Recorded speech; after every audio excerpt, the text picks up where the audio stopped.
Hello à tous, bienvenue dans cette nouvelle vidéo. Alors, je suis en compagnie de Sophie Mégard. Bonjour Sophie. Bonjour Sandrine, merci de me recevoir.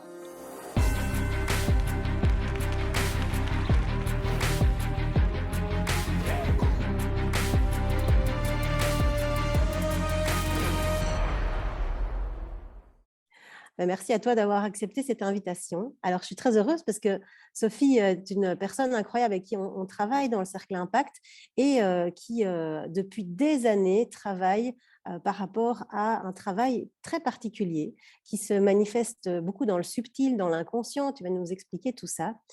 Et moi, j'avais envie qu'on puisse parler ensemble de cette manière pour les entrepreneurs de pouvoir acquérir plus de conscience, plus de connaissances, justement sur toutes ces perceptions qu'on peut avoir ou qu'on est en recherche d'avoir. Et je trouve ça intéressant parce qu'on est dans une phase, une ère où beaucoup de gens s'ouvrent au monde de l'invisible, du subtil, de la spiritualité. Alors pour certains, c'est un gros mot, pour d'autres, ça fait partie déjà de leur quotidien. Mais voilà, dans le monde du business, dans le monde de la matière en dur et tout ça, les gens arrivent de plus en plus à s'ouvrir à ça. Donc voilà, je vais déjà te laisser te présenter. Explique-nous un petit peu qui tu es, d'où tu viens et voilà, qu'est-ce qui t'anime aujourd'hui? Alors mon nom est Sophie Mégard. On s'est rendu compte en effet, comme tu le disais, quand j'avais 15 ans que je voyais l'énergie, les auras. Donc les auras, c'est de l'énergie qu'il y a autour des gens. Et ça a été un drôle de moment parce qu'en fait, c'est super de voir quelque chose que les autres ne voient pas. Comme je dis souvent, ça fait un peu chic dans les soirées, mais c'est très, très difficile de voir quelque chose auquel les gens ne croient pas. Ça m'a amené tout un cheminement autour d'une réflexion de ce qui est normal, pas normal, et puis toute une exploration. Et voilà, j'ai commencé à 18 ans à recevoir les gens en consultation, comme en fait guérisseuse au début. En Suisse, c'est quelque chose qui est un statut qui est autorisé. Et, euh, et puis, comme je m'intéressais à faire des synthèses, j'ai fait la psychologie à l'université. Je suis devenue homéopathe, thérapeute crânio-sacral. Je travaille aussi avec les couples et sur le fonctionnement général. En fait, mon idée, c'est que le moment qu'on perçoit l'énergie, on va être poussé à vouloir créer une harmonie autour de soi, en fait. Donc, la perception des auras, pour moi, c'est pas du tout comme on l'entend souvent, des couleurs autour de la tête. C'est vraiment une écoute du monde, une écoute générale, une écoute différente, et puis de soi, d'un retour à soi. Et voilà. Donc, depuis 1997, j'accompagne les gens, comme je dis, en chemin vers eux-mêmes à travers des ateliers, des séminaires et puis surtout dans le cabinet. Maintenant, au jour d'aujourd'hui, ça fait 32 ans que je reçois les gens dans le cabinet. Voilà. Waouh. En chemin vers soi, voilà, c'est vraiment un beau travail. Et puis, c'est le nom de ton podcast aussi que tu viens de Oui, lancer.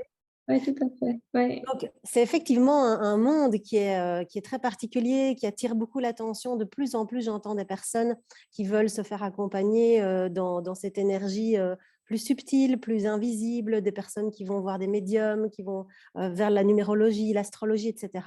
Et toi, tu as ta méthode à toi, avec ce que tu perçois, ce que tu comprends, etc., avec aussi, en tant que personne physique, les pieds bien ancrés dans le sol. Et ça, je trouve que c'est très important de le dire, c'est qu'à la fois, il y a cette ouverture à toutes ces perceptions, mais tu restes très terre à terre, ça tu aimes bien le dire, et c'est important aussi pour des entrepreneurs de se dire, on n'a pas juste affaire à quelqu'un qui perçoit des choses. Alors, je pense que ça peut être important de commencer par le début, que tu nous expliques, voilà, qu'est-ce que c'est cette énergie, les auras, la base. Oui, c'est ça. Ce que j'ai envie de dire aussi, c'est que j'ai beaucoup cherché à démystifier. En fait, tu parlais de spirituel. Je pense que il y a quelque chose de spirituel qu'on peut faire, de la perception des auras. Mais pour moi, les mammifères perçoivent l'énergie. Les auras, on est des mammifères. On perçoit l'énergie. Après, on en fait quelque chose ou pas. Et c'est une façon, se renouer avec cette capacité, c'est une façon aussi de redevenir entier. Parce que le fait qu'on ne perçoive plus ou qu'on ne se rende pas compte de ce qu'on perçoit, parce qu'en fait, et surtout les entrepreneurs, les hommes d'affaires, ils perçoivent beaucoup de choses. Quand on travaille, on décide des choses tout le temps. Donc, en fait, c'est très actif, cette perception dans ces milieux entrepreneuriales, mais on n'a plus conscience de nos perceptions parce qu'on est clivé. Et je pense qu'une chose qui est importante, c'est de pouvoir retrouver, de sortir ce clivage. Donc, pour moi, ça a été des années à essayer de démystifier, à dire que tout le monde pouvait percevoir les auras, que c'est vraiment une capacité naturelle Et ça, c'est très important pour moi. Mmh. Donc, les Puis auras, juste ouais. interromps parce qu'en tant que psy, on se comprend, mais pour les personnes qui ne comprennent pas le clivage, tu peux Ah expliquer en oui, 2 mots? oui, le clivage, c'est une coupure à l'intérieur. Merci pour la remarque. C'est une coupure à l'intérieur, en fait, qui fait que je fonctionne avec une partie de moi et puis qu'il y a toute une autre partie qui fonctionne comme à la cave, en fait. Et puis les choses poussent, grandissent, mais j'y ai pas accès. Et l'idée, c'est, parfois, c'est des traumatismes, mais parfois, c'est aussi des capacités, en fait. Et l'idée, c'est de retrouver ces capacités de sentir, déjà se sentir, sentir ce que j'ai en moi, ce que j'ai besoin, et puis mieux sentir les autres, et puis mieux sentir aussi ma place dans mon environnement, en fait. Donc, ce ressenti me permet de devenir entier, comme si j'avais coupé des petits bouts de moi. J'étais comme un pulse, puis des fois, j'active un, puis des fois, j'active un autre. Et peut-être qu'en tant qu'entrepreneur, on croit parfois que certaines parties doivent être tenues ou éliminées. Et là, on se rend compte qu'en récupérant la totalité, en fait, en étant plus intuitif, on est plus fort, en fait. Voilà. Mmh. Bah, Mmh. c'est sûr qu'en tant qu'entrepreneur, on croit beaucoup de choses et Oui, parfois aussi, on ne croit pas, comme tu dis, on n'écoute pas, hein, ses perceptions, ses intuitions. Mais commençons par la base. Je sais que voilà. tu as aussi, une manière très claire d'expliquer c'est quoi ces différents corps autour de nous, cette énergie. Comment est-ce qu'on peut, facilement, démarrer avec toi?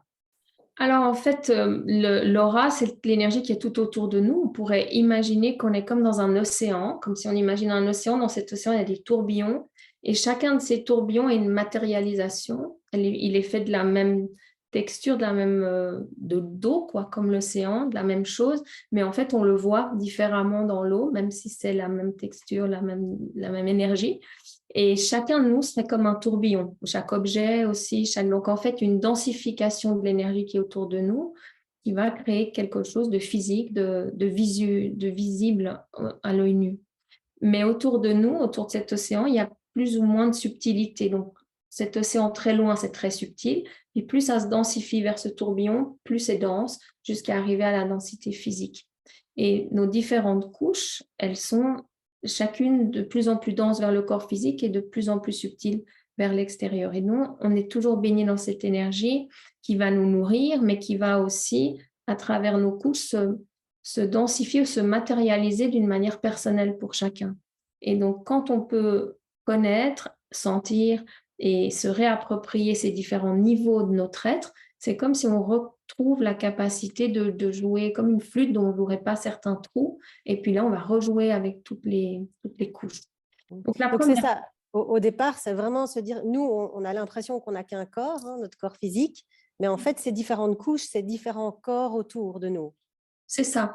Et donc, c'est différent. En fait, c'est à la fois en nous et à l'extérieur. C'est comme si, par exemple, la première couche que pas mal de gens connaissent, qui est le corps éthérique, qui est à 15 centimètres du corps, c'est comme s'il commençait à l'intérieur de moi et Ah oui, il va pardon. jusqu'à 15 centimètres. Et en fait, mon corps physique, c'est la somme de toutes les couches.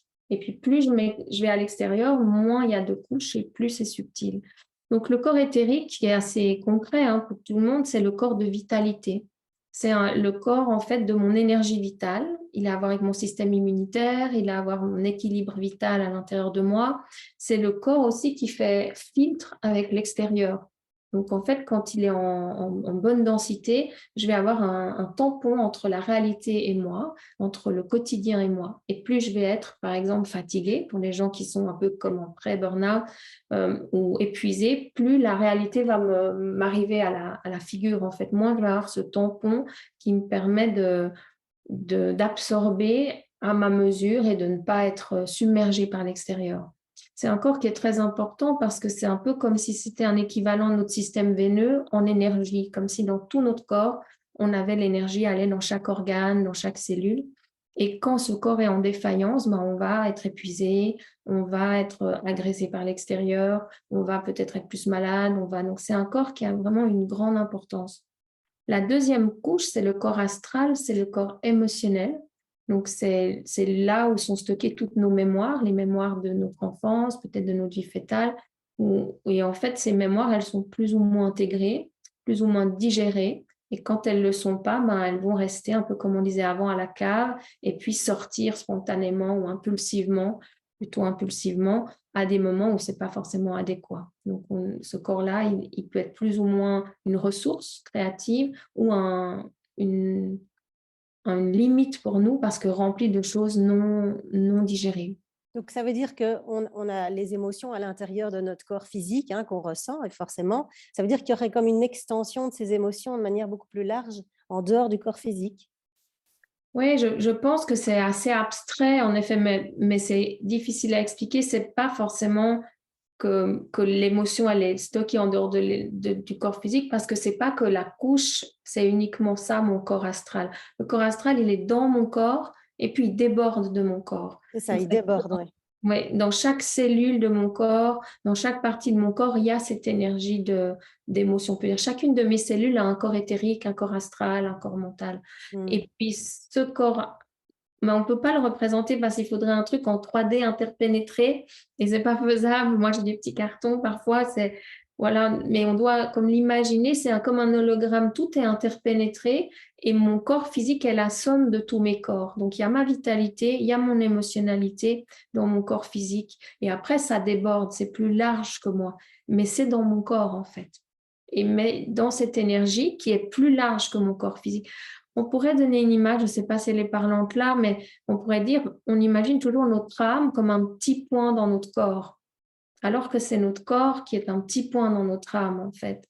C'est comme si on était plus grand que ce qu'on voit de notre corps physique. On porte Mm. plus, on est plus large que ça. C'est pour ça qu'on a des sensations, qu'on vit parfois des choses inexplicables. Et puis, notre corps physique, c'est le lieu où on peut le conscientiser et où c'est visible, en fait. Mais on est plus large que ça. Mm. Et du coup, donc, j'en étais au corps astral. Le corps mental, c'est un corps qui est existentiel, c'est plus abstrait. La majorité des gens qui viennent, qui ont besoin d'aide ou qui ont besoin de lecture de l'aura, c'est parce qu'ils ont des problématiques physiques, émotionnelles ou relationnelles. Le corps mental, c'est un petit cran, en tout cas psychologiquement au-dessus, c'est un moment où je me pose des questions existentielles. Là, il y a mes valeurs, il y a le sens pour ma vie, il y a c'est comme un peu le codage de mon énergie, c'est un peu l'ADN de mon système énergétique. C'est là où il y a les codages de fond et puis les lignes directrices pour ma vie. Et puis le corps causal, c'est le corps spirituel.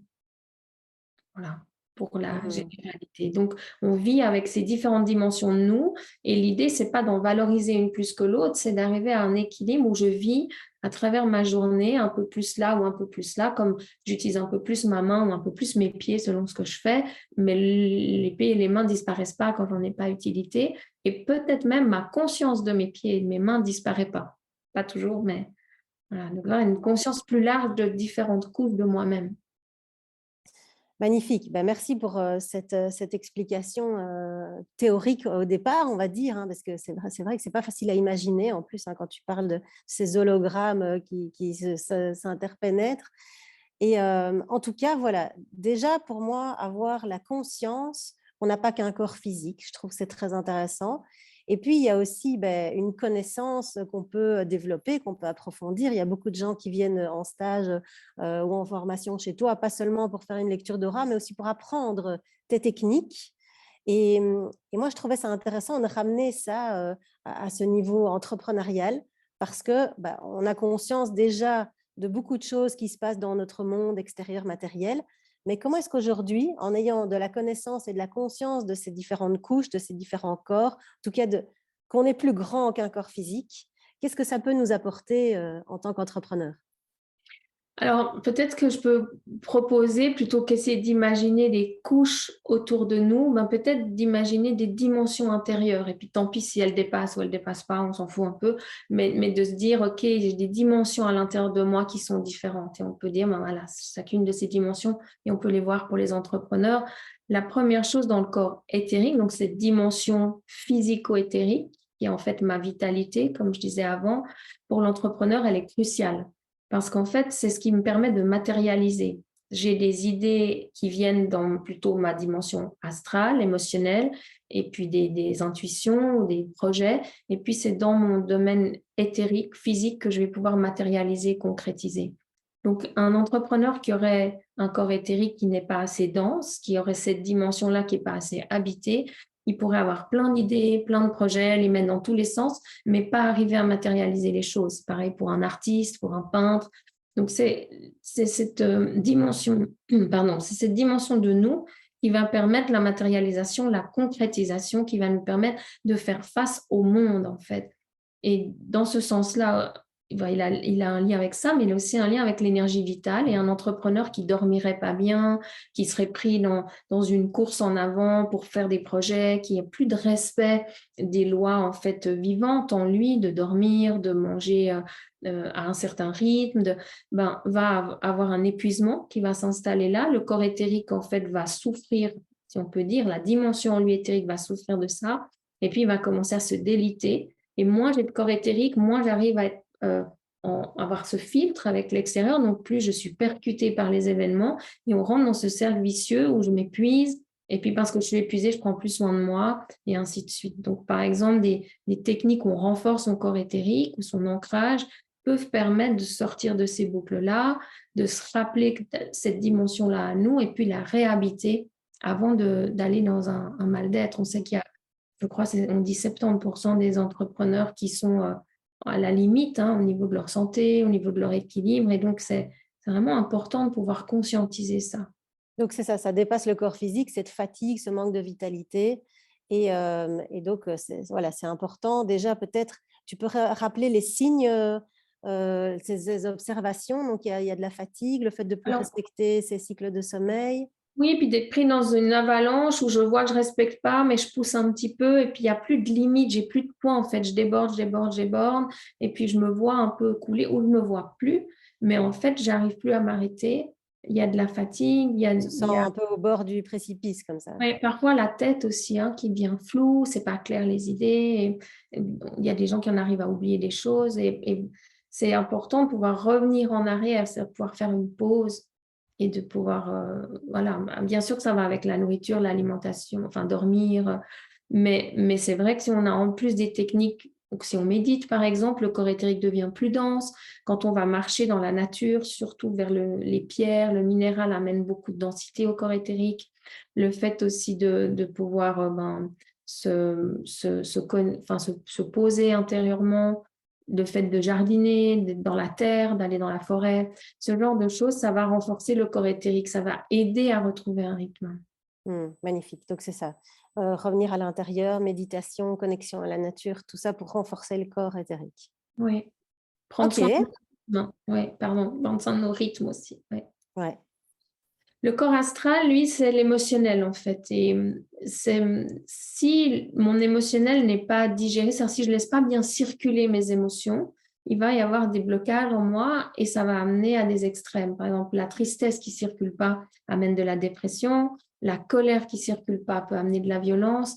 En fait, les émotions en nous, elles doivent toujours être dans un mouvement. Ce corps astral, c'est un corps qui est vivant, ou cette dimension astrale en nous, c'est quelque chose qui palpite, qui vit. Et quand je veux plus sentir parce que je suis mal à l'aise ou parce que j'aime pas les émotions que j'ai, je vais tout figer.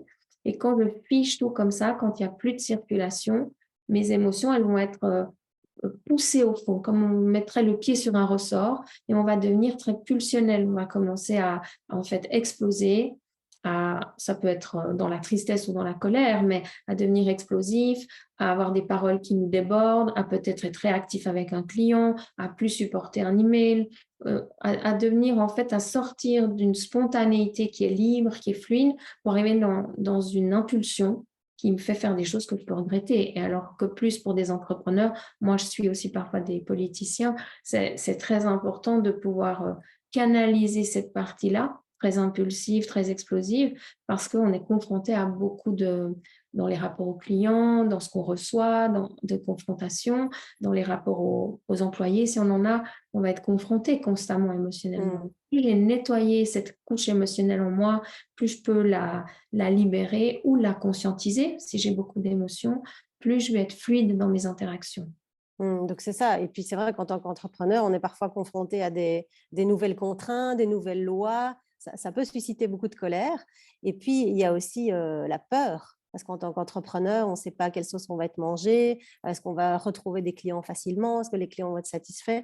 Donc, il y a effectivement toutes ces émotions qui sont omniprésentes et qui sont importantes, comme tu dis, de laisser couler, d'accepter de les traverser pour justement qu'il n'y ait pas ces blocages à l'intérieur.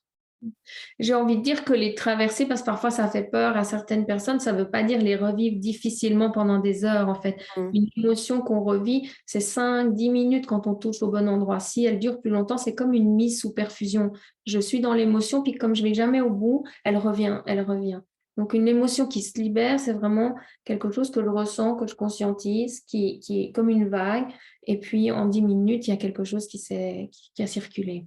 Le corps astral, lui, il a besoin de se renouveler parfois. Par exemple, faire des sas entre les moments. Pour les entrepreneurs, c'est très important. Je rentre chez moi, je peux prendre une douche, me changer.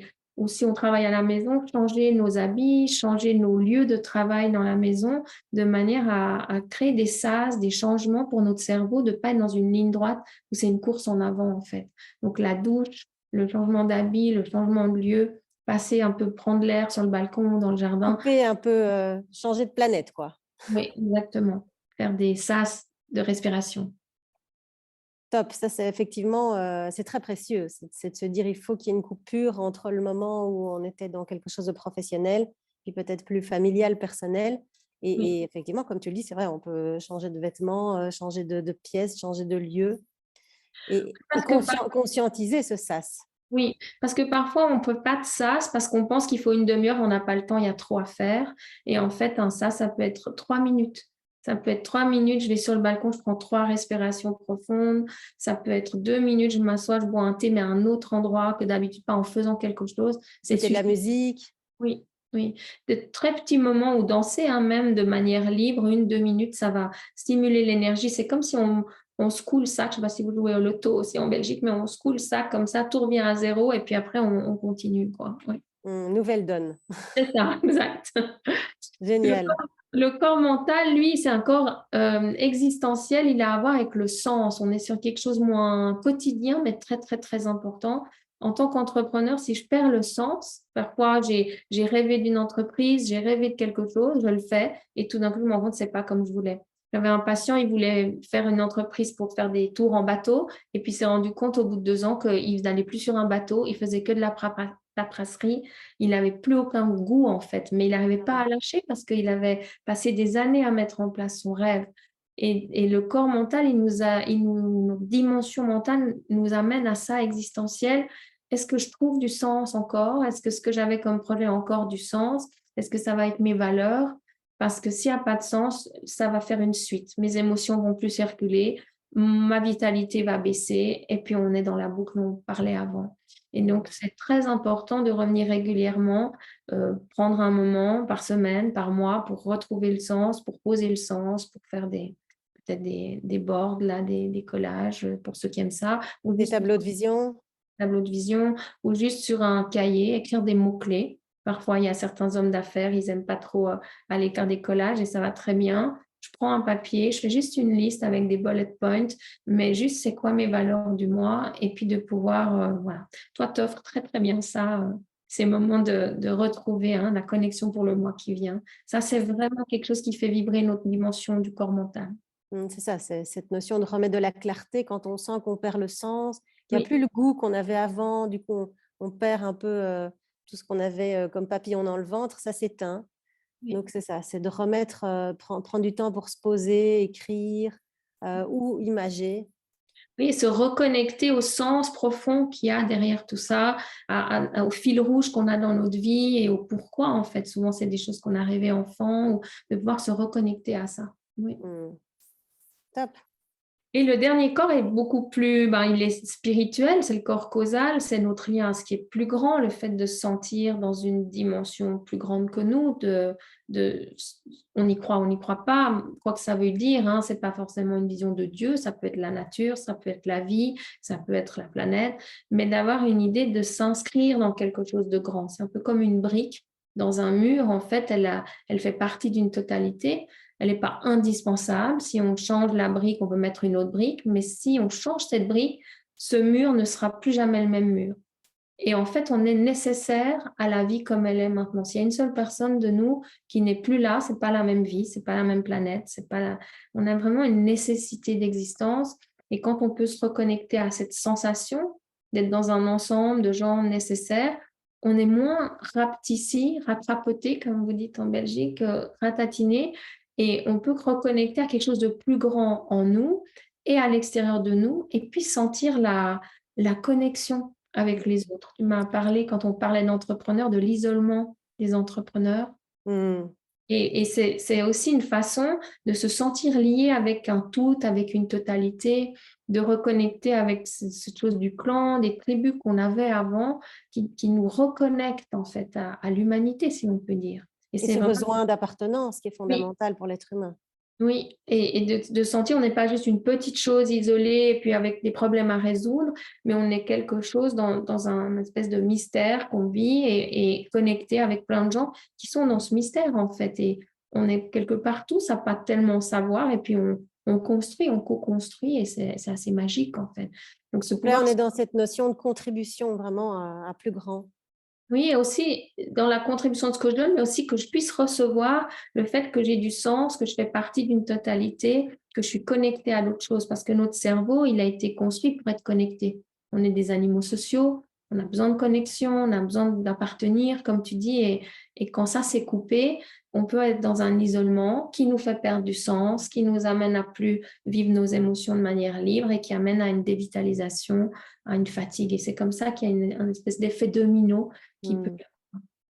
Et ça me fait penser, quand tu parles de ça, à la vie à l'ashram qu'on a vécu en Inde et comme Ah tu as oui, vécu aussi en Inde, c'est le fait d'arriver dans ces lieux énormes, en fait, où il y a beaucoup de monde, les gens ne se connaissent pas au début et puis, on est, un petit individu parmi, parfois des milliers et ça a été tellement intéressant pour nous quand on a voyagé, à un moment donné, de participer au service des intéressés, qu'ils appellent les sévas et à un moment donné, de se dire: «Beh, tiens, je vais, couper les légumes pour la collectivité ou je vais aller, décharger le camion de noix de coco et tout d'un coup, alors qu'on était complètement séparés des autres, on devient un groupe, un collectif et ça prend du sens.